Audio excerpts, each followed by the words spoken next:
ಇವರ ವಿಶೇಷವಾದಂತಹ ಕಾರ್ಯಕ್ರಮವನ್ನ ನೋಡ್ತಾ ಬರ್ತಾ ಇದ್ವಿ ಟಿವಿಯಲ್ಲಿ, ಹಾಗೆ ಬೇರೆ ಬೇರೆ ಕಡೆ. ಇನ್ನು ಪ್ರೆಸ್ ಕ್ಲಬ್ನಲ್ಲೂ ಕೂಡ ಇವರು ಅಧ್ಯಕ್ಷರಾಗಿದ್ರು. ಇವರ ಬಗ್ಗೆ ನಾನು ಹೆಚ್ಚು ಹೇಳಬೇಕು, ಅದಕ್ಕಿಂತ ಮುಂಚೆ ಅವರನ್ನ ವೇದಿಕೆಯ ಮೇಲೆ ಪ್ರೀತಿಯಿಂದ ಬರಮಾಡಿಕೊಳ್ಳೋಣ. ಪ್ರಖ್ಯಾತ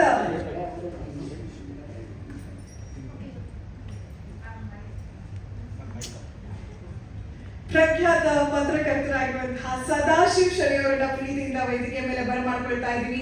ಜೋರಾದ ಚಪ್ಪಾಳೆಯೊಂದಿಗೆ ದಕ್ಷಿಣ ಕನ್ನಡ ಜಿಲ್ಲೆಯ ಬೆಳತಂಗಡಿಯಲ್ಲಿ ಹುಟ್ಟಿದಂತವರು. ನಂತರ ಸಾಕಷ್ಟು ಅವರ ಜರ್ನಿ ಬಗ್ಗೆ ನಾನು ತಿಳ್ಕೊಳ್ಳೋದಕ್ಕೆ ಹೋದ್ರೆ ಸಾಕಷ್ಟು ವಿಚಾರಗಳಿದೆ. ಆದ್ರೆ ನಾನು ಕ್ವಿಕ್ಲಿ ಒಂದಿಷ್ಟು ಪಾಯಿಂಟರ್ಸ್ ಗಳನ್ನ ಹೇಳಬೇಕು, ನೆನಪು ಮಾಡ್ಕೊಳ್ಬೇಕು ಅಂತ ಹೇಳಿದ್ರೆ, ಮುಂಜಾನೆ ಕನ್ನಡ ದಿನಪತ್ರಿಕೆಯಲ್ಲಿ ಕ್ರೀಡಾ ವರದಿಗಾರನಾಗಿ ಅವರು ಪ್ರಾರಂಭ ಮಾಡ್ತಾರೆ. ನಂತರ ಈ ಸಂಜೆ ಅರಗಿಣಿಯಲ್ಲಿ ಸಿನಿಮಾ ವರದಿಗಾರರಾಗಿ, PBI ಮತ್ತು ದೂರದರ್ಶನದಲ್ಲಿ ಪಾರ್ಟ್ ಟೈಮ್ ನ್ಯೂಸ್ ಅಸಿಸ್ಟೆಂಟ್ ಆಗ್ತಾರೆ. ಹಿರಿಯ ವರದಿಗಾರರಾಗಿ ಲಂಕೇಶ್ ಪತ್ರಿಕೆಯಲ್ಲಿ ಸೇವೆಯನ್ನು ಸಲ್ಲಿಸಿದ್ದಾರೆ. ಬ್ಯಾಂಗ್ಲೋರ್ ಬಯಾಸ್ ಇಂಗ್ಲಿಷ್ ವಾರಪತ್ರಿಕೆಯ ಮುಖ್ಯ ವರದಿಗಾರರಾಗಿ 3 ವರ್ಷ ಸೇವೆ ಸಲ್ಲಿಸಿದ್ದಾರೆ. ಈ ಟಿವಿಯಲ್ಲಿ 3 ವರ್ಷಗಳ ಕಾಲ ಒಂದು ವಿಶೇಷವಾದಂತಹ ಕಾರ್ಯಕ್ರಮ, ಸಿನಿಮಾ ನಟ ನಟಿಯರನ್ನ ಸಂದರ್ಶನ ಮಾಡುವಂಥದ್ದು.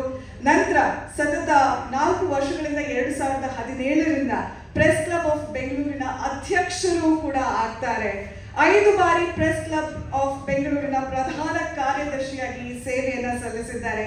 8 ವರ್ಷಗಳ ಕಾಲ ಚಲನಚಿತ್ರ ಪತ್ರಕರ್ತರ ಸಂಘದ ಪ್ರಧಾನ ಕಾರ್ಯದರ್ಶಿ, ಹಾಗೆ ಶ್ರೀ BV ಕಾರಂತ್ ಅಧ್ಯಕ್ಷತೆಯ ಚಲನಚಿತ್ರ ಗುಣಾತ್ಮ ಆಯ್ಕೆ ಸಮಿತಿಯ ಸದಸ್ಯ ಹಾಗೂ ರಾಜ್ಯ ಚಲನಚಿತ್ರ ಭಂಡಾರದಲ್ಲೂ ಕೂಡ ಸದಸ್ಯರಾಗಿದ್ದರು. 2021ನೇ ಸಾಲಿನ ಕರ್ನಾಟಕ ಚಲನಚಿತ್ರ ಪ್ರಶಸ್ತಿ ಆಯ್ಕೆ ಸಮಿತಿಯ ಅಧ್ಯಕ್ಷರು ಕೂಡ ಇವರಾಗಿದ್ದಾರೆ. ಹಾಗೆ ಇವರು ಡೈರೆಕ್ಟ್ ಮಾಡಿರುವಂತಹ ಒಂದು ಸಿನಿಮಾ ಪ್ರಾರ್ಥನಾ ಸಿನಿಮಾದಲ್ಲಿ ಅನಂತನಾಗ್, ಪ್ರಕಾಶ್ ರೈ, ಇನ್ಫೋಸಿಸ್ ಫೌಂಡೇಶನ್ ನ ಶ್ರೀಮತಿ ಸುಧಾ ಮೂರ್ತಿ ಅವರು ಕೂಡ ಆಕ್ಟ್ ಮಾಡಿದ್ದಾರೆ. ಮುತ್ತುರಾಯನ ಮುತ್ತು ಅನ್ನುವಂತಹ ಪುಸ್ತಕವನ್ನ ಬರೆದಿದ್ದಾರೆ. ಶಿವರಾಜ್ ಕುಮಾರ್ ಅವರ ಆತ್ಮಚರಿತ್ರೆ, 101 ನೆನಪು, ವಿಷ್ಣುವರ್ಧನ್ ಅವರ ಆತ್ಮಚರಿತ್ರೆ, ಶಂಕರ್ ನಾಗ್ ಅವರ ಆತ್ಮಚರಿತ್ರೆ, ಉಪೇಂದ್ರ ಅವರ ಆತ್ಮಚರಿತ್ರೆಯನ್ನ, ಅಷ್ಟೇ ಅಲ್ಲ ಇತ್ತೀಚೆಗಷ್ಟೇ ಲವ್ಲಿ ಬಟ್ ನಾಟ್ ಲೋನ್ಲಿ ಅಭಿನಯ ಜಯಂತಿ ಅವರ ಒಂದು ಪುಸ್ತಕವನ್ನು ಬರೆದಿದ್ದಾರೆ.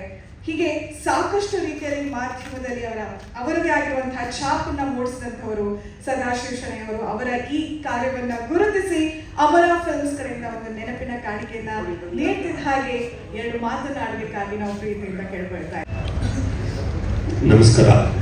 ಇದು ಒಂಥರ ವಿಶೇಷ ಮತ್ತು ಸರ್ಪ್ರೈಸ್ ಗೀತಾ ಪ್ರೇಮ್ ಮ್ಯಾಮ್ ಕಡೆಯಿಂದ ಥ್ಯಾಂಕ್ ಯು. ಸನ್ಮಾನ ಅದೇ ನನಗೆ ವಿಶೇಷ ಅನಿಸಿಲ್ಲ, ಆದರೆ ಇದಕ್ಕಿಂತ ಮೊದಲು ಮಾಡಿದ ಕಾರ್ಯಕ್ರಮ ನನಗೆ ಬಹಳ ಮನಸ್ಸಿಗೆ ತರ್ತದೆ.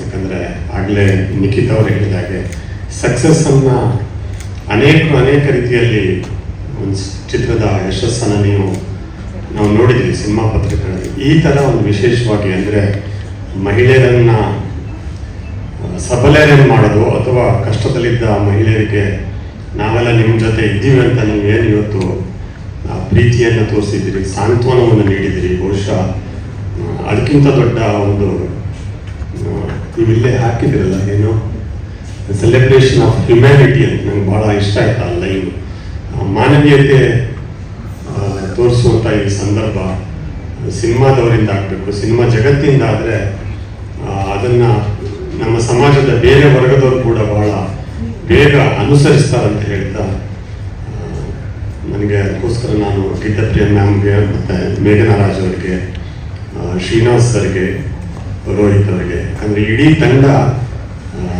ನಿಖಿತಾ ಕೂಡ RJ ನಿಖಿತಾ ಅವರಿಗೆ ಕೂಡ ಇಡೀ ತಂಡ ಬಹುಶಃ ಇದೊಂದು ಪ್ಲ್ಯಾನ್ ಮಾಡಿ ನನಗೆ 1 ವಾರದ ಹಿಂದೆ ಹೇಳಿದ್ರು ಒಂದು ಕಾರ್ಯಕ್ರಮ ಮಾಡ್ತಾ ಇದ್ದೀನಿ, ನೀವು ಬರಬೇಕು, ಈ ಥರ ಒಂದು ವಿಶೇಷತೆ ಇದೆ ಅಂತ.